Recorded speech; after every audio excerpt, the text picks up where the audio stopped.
দেখে নিলাম কি কি উপকরণ লাগছে, এবারে তাহলে চলে যাই ঝটপট রান্নায়। আপু কি করছেন প্রথমে? তাহলে প্রথমে আমি চিকেনটা দিয়ে দেবো। হ্যাঁ, চুলাটা প্রথমে চুলা জ্বেলে দিতে হচ্ছে। আমি হেল্প করতে পারি? হ্যাঁ, তুমি আমাকে একটা চামচ দাও। একটা চামচ লাগছে দেবে, আর একটা টেবিল চামচ। আমি আগে মাংসটা দিলাম। হ্যাঁ, কোনো তেল কিছুই দিচ্ছি না, এমনি এখন দেবো না। চামচটা দাও।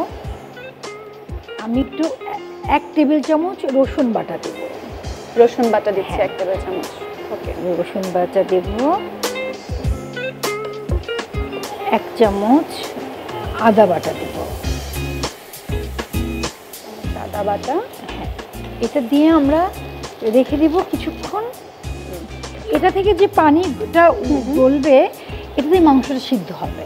আচ্ছা, ওকে, আমরা ঢেকে দেই। আমরা অপেক্ষা করব মাংসটা সিদ্ধ হওয়ার জন্য। এটা দিয়ে সিদ্ধ একদম সিদ্ধ হওয়া পর্যন্ত অপেক্ষা করব। কতক্ষণ সময় লাগবে আমাদের?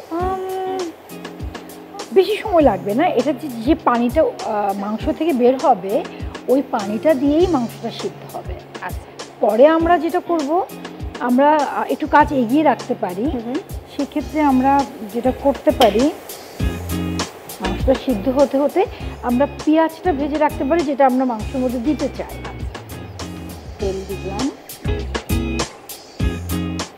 মাংসটা সিদ্ধ হতে হতে আমরা পেঁয়াজটা ভেজে রাখি। আচ্ছা, আর একটা চামচ দাও না।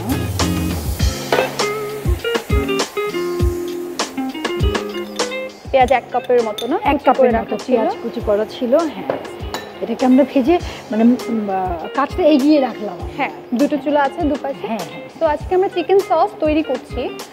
এটা কি মানে বাসায় করা হয়? হ্যাঁ, এটা খুব মানে আমার করা হয়, কারণ আমার বাচ্চা এটা খেতে খুব পছন্দ করে। এর সঙ্গে একটু পরোটা কিংবা পোলাও, এটা খেতে বাচ্চারা বেশি পছন্দ করে। কয় বেবি? আমার একটাই মেয়ে, বর্ণমালা। বর্ণমালা, কত বয়স তাই? বর্ণমালার বয়স 13। নাইস। তো বাচ্চার অনেক আবদারও তো রাখতে হয় না, মজার মজার রান্না করে খাওয়ানো। রান্না করতে কেমন পছন্দ করেন আপনি? রান্না করতে না আমার ভালো লাগে। রান্না তো আসলে একটা আর্ট। সব কিছু যেমন গুছিয়ে করতে ভালো লাগে, রান্নাটাও তো একটা পার্ট, গুছিয়ে করতে ভালো লাগে।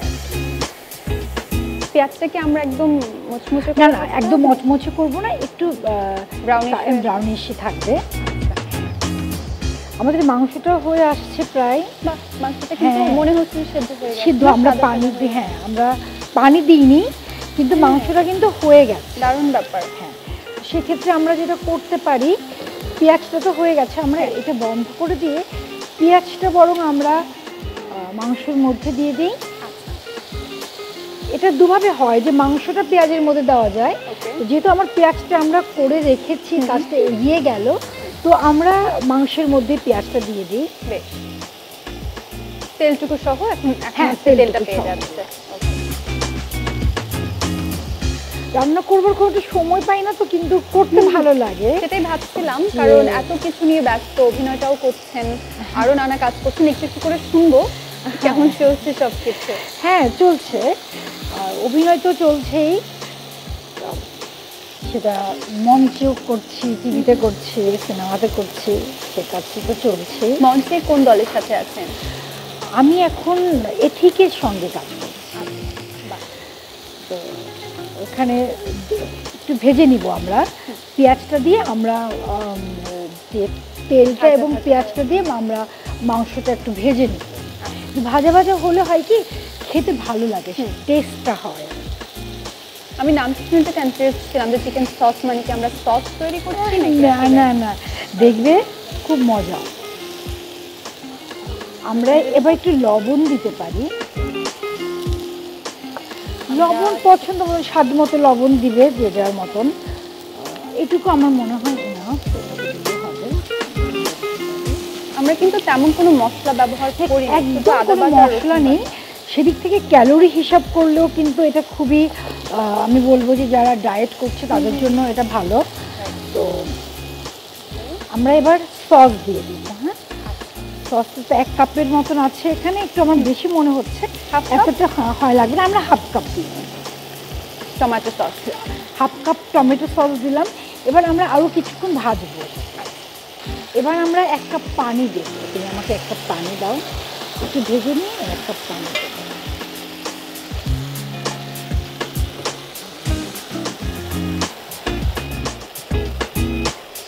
পানি দিলাম তো, আমরা একটু মরিচ দিতে পারি, ছোট চামচ একটা হলে। একটু মরিচ দিলে হয় কি যে একটু টক ঝাল মিষ্টি একটা ব্যাপার থাকে, যে খেতে ভালো লাগে। অল্পই দিয়েছি মরিচটা, মানে একটু টক ঝাল মিষ্টি হবে, তাতে ভালো লাগবে খেতে। ওকে, এবার আমরা একটু ঢেকে দিতে পারি, এটা হতে লাগবে। তারপর উপকরণ তো মোটামুটি দেওয়া হয়ে গেছে, এরপর আমাদের কি কাজ বাকি? আমাদের আর কোনো কাজ বাকি নেই। যখন আমরা নামাবো তখন আমরা একটু সয়া সস দিই। আচ্ছা, এখন জাস্ট এটা হবার অপেক্ষা। কতক্ষণ লাগবে এটা সময়টা? এটা 2-4 মিনিটের মধ্যে হয়ে যাবে। এত অল্প সময়, এতক্ষণও লাগবে না। আমরা দেখলাম যে মাংসটা সিদ্ধ খুব অল্প টাইমে হয়ে গেছে, এটা খুব ঝটপট রান্না। আচ্ছা, তো একটা কমার্শিয়াল ছবি দিয়ে শুরুটা, এরপরে আমরা আপনাকে দেখেছি হুমায়ুন আহমেদের নন্দিত নরকেতে আপনি রাবেয়ার ক্যারেক্টারটা করেছিলেন, খুবই চ্যালেঞ্জিং একটা ক্যারেক্টার। তো এই যে চিত্রনায়ক মান্নার বিপরীতে একটা কাজ করা, আবার এই ধরনের একটা চ্যালেঞ্জিং ক্যারেক্টার করা, নিজেকে তখন ব্যালেন্স করেছিলেন কিভাবে, বা অভিজ্ঞতাটা কেমন ছিল? আসলে কমার্শিয়াল ছবি যখন শুরু করলাম মান্না ভাইয়ের সঙ্গে, তখন আমি ভেবেছিলাম যে মানে এটাই আমার যাত্রা, ভালো লাগছে, খুবই ভালো লাগছে। তো এরপর আমি পরপর 3টি ছবি করে ফেললাম, কমার্শিয়াল ছবি করে ফেললাম, ভালো লাগছে কাজ করতে।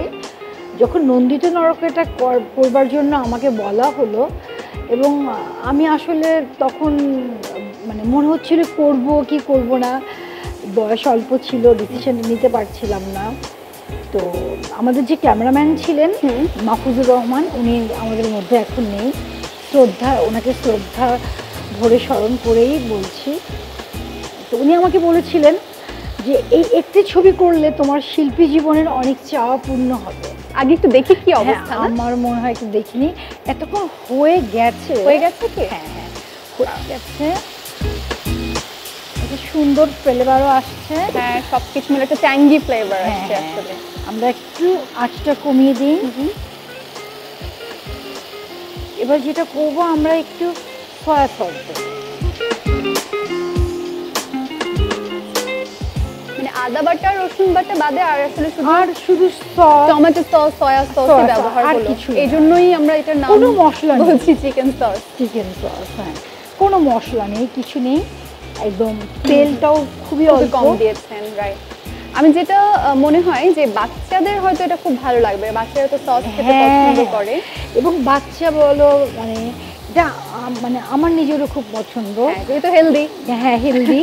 এটা একটু সালাদের সঙ্গে শুধু খেতেও ভালো লাগে, একটু পোলাওর সঙ্গে খেতে ভালো লাগে, আর লুচি পরোটা তার সঙ্গে খেতেও ভালো লাগে। একটু মাখো মাখো করে রাখবো না আমরা? হয়ে গেছে আমাদের রান্না কমপ্লিট। ওয়াও, পেঁয়াজ বেরেস্তা করা আছে, আমরা কিছু পেঁয়াজ দিতে পারি, তাহলে ভালো লাগবে। হ্যাঁ, একটু মানে সেন্টটা ভালো লাগবে, খেতেও মজা লাগবে, খেতেও ভালো লাগবে। আই জাস্ট লাভ পেঁয়াজ বেরেস্তা। হ্যাঁ, একটু বেরেস্তা দিয়ে দিলাম, এবার তুমি নামাতে পারো। আপনি পরিবেশন করতে হয়ে গেছে, এখন শুধু আমাদের পরিবেশনের পালা।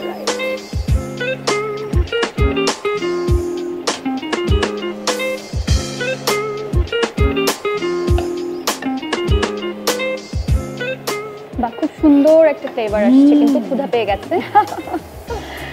আমি বললাম না, এটা যে কেউ ট্রাই করলে ভালো লাগবে, এবং ঝটপট তৈরি, তো ঝটপট খেতে খুব ভালো লাগবে। ইউর রাইট, এটা মনে হচ্ছে দেখি যে লুচির সাথে। হ্যাঁ, একদম লুচির সঙ্গে খাওয়ার জন্য আমরা একটু পাশে সাজিয়ে নিতে পারি, যেহেতু এটা হেলদি খাবার, সালাদটাও হেলদি খাবার, তো এটার সঙ্গে যদি আমরা এভাবে নিই, আমার মনে হয় খুব ভালো লাগবে। টমেটোর সঙ্গে, গাজরের সঙ্গে খেতে, মাংসটা শুধু খেতেও ভালো লাগে। Thank you. তৈরি হয়ে গেছে আমাদের কিচেনে আজকে চিকেন সস। খুব বেশি উপকরণ লাগেনি, খুব বেশি সময়ও আমাদের লাগেনি, গল্প করতে করতেই তৈরি হয়ে গেল। আপনাদের সুবিধার জন্য চিকেন সস বানানোর পুরো প্রক্রিয়া আমরা দেখিয়ে দিচ্ছি আরও একবার। প্রস্তুত প্রণালী। প্রথমে মুরগির মাংস ধুয়ে টুকরো করে নিন। এরপর মাংসগুলো প্যানে ঢেলে রসুন বাটা ও আদা বাটা দিয়ে একটু ভেজে ঢেকে দিন, যাতে পানি বের হয় ও মাংসগুলো সিদ্ধ হয়। কিছুক্ষণ পরে মাংসগুলো সিদ্ধ হয়ে গেলে উঠিয়ে নিন। এবারে তেল গরম করে পেঁয়াজ ভেজে নিন। বাদামি রং হয়ে এলে তার মধ্যে সিদ্ধ করা মাংসগুলো দিয়ে নাড়তে থাকুন।